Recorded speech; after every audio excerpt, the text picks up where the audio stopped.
Bonjour, bonsoir, assalamu alaikum. Petit sujet sur l'émir Abdelkader, donc l'émir Abdelkader, pour réévaluer son rôle face aux critiques berbéristes et aux fractures coloniales. L'émir Abdelkader, donc, qui est né en 1808 et qui est mort en 1883, rahimahullah, figure majeure de la résistance algérienne contre la colonisation française, est aujourd'hui l'objet de critiques paradoxales de la part de certains courants berbéristes, l'accusant de compromission ou le qualifiant de harki avant l'heure.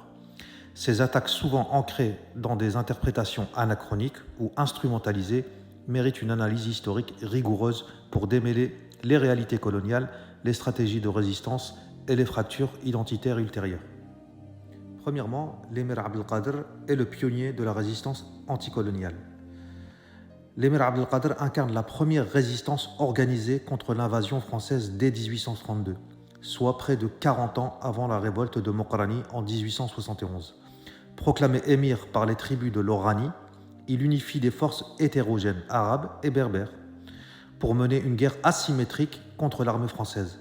Son traité de la Tefna en 1837 avec la France, souvent critiqué comme un compromis, était en réalité une trêve tactique pour reconstituer ses forces avant de reprendre le combat jusqu'à sa reddition en 1847.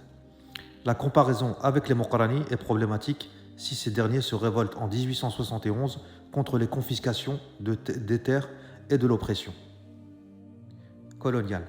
Leur insurrection survient dans un contexte où la résistance de l'émir Abdelkader avait déjà échoué, marquant une phase différente de la lutte anticoloniale. L'assassinat de son lieutenant, Cherif Boubarla, par les partisans de Mokrani illustre les tensions internes exacerbées par les fragmentations des stratégies de résistance, plutôt qu'une opposition arabe versus berbère. Et ensuite, le piège colonial divisé pour régner. La critique de l'émir Abdelkader comme collaborateur relève d'une méconnaissance des tactiques coloniales françaises dès les années 1840. Et que dirait-on alors sur les Mokrani si on devait qualifier l'émir Abdelkader de collaborateur? Dès les années 1840, la France instrumentalise les clivages ethniques, opposant Kabyles assimilables et Arabes fanatiques, selon le mythe kabyle. Je vous invite tous à aller voir ce que veut dire le mythe kabyle, cette expression dans l'encyclopédie. Théorisée par l'administration coloniale. Cette logique, visant à affaiblir l'unité anticoloniale, se prolonge après 1871, lorsque les Mokrani sont présentés comme des rebelles berbères distincts des résistants arabisés. En réalité, l'émir Abdelkader lui-même intégrait des chefs kabyles dans son armée, comme le soulignent les alliances avec les tribus de la Grande Kabylie lors de sa campagne de 1839. Les accusations contemporaines de trahison ignorent que les divisions postérieures, comme celle entre Mokrani et Barla, furent souvent alimentées par la stratégie française de fragmentation ethnique et religieuse. Ensuite, il y a la révolte des Mokrani, un contexte différent et des enjeux similaires.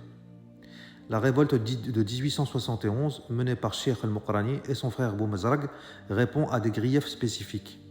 Il y a l'extension du Code de l'indigénat de 1881 et l'espoliation foncière massive et le désarmement des tribus après la défaite de l'émir Abdelkader, ce qui a eu des conséquences incalculables dans toute l'Algérie.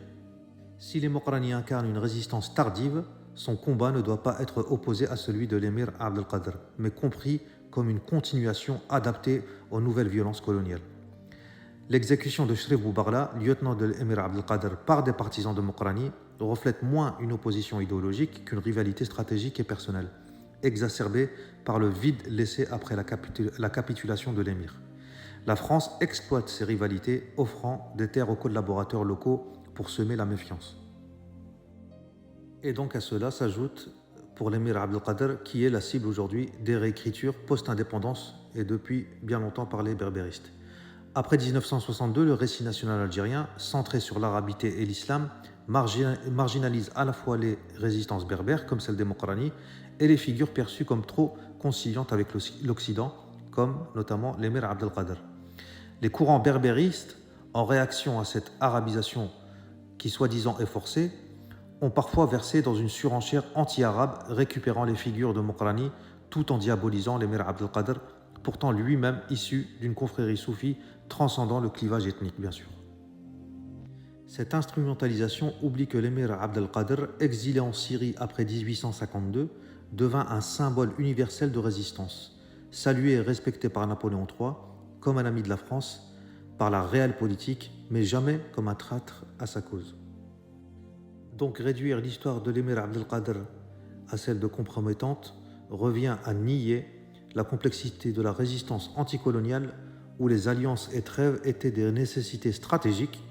Son combat précoce inspira des générations de militants, y compris ceux du FLN pendant la guerre d'indépendance.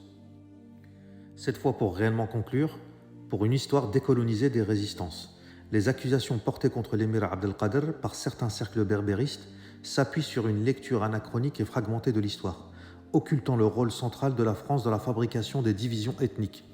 Plutôt que d'opposer l'émir Abdelkader au Mokrani, il faut reconnaître leur combat commun contre un ennemi colonial qui instrumentalisa leurs différences. La décapitation de Cherif Boubarla symbolise moins une trahison que l'amère réalité des résistances fragmentées où chaque leader agissait dans un contexte de terreur et de manipulation.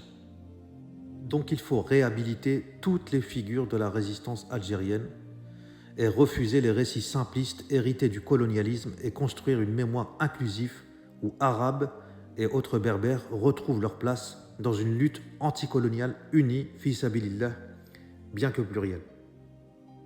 Et c'est tout ce que j'espère pour mes co-religionnaires et concitoyens ici en France, qui sont la cible de l'assimilation quasi physique de leurs valeurs.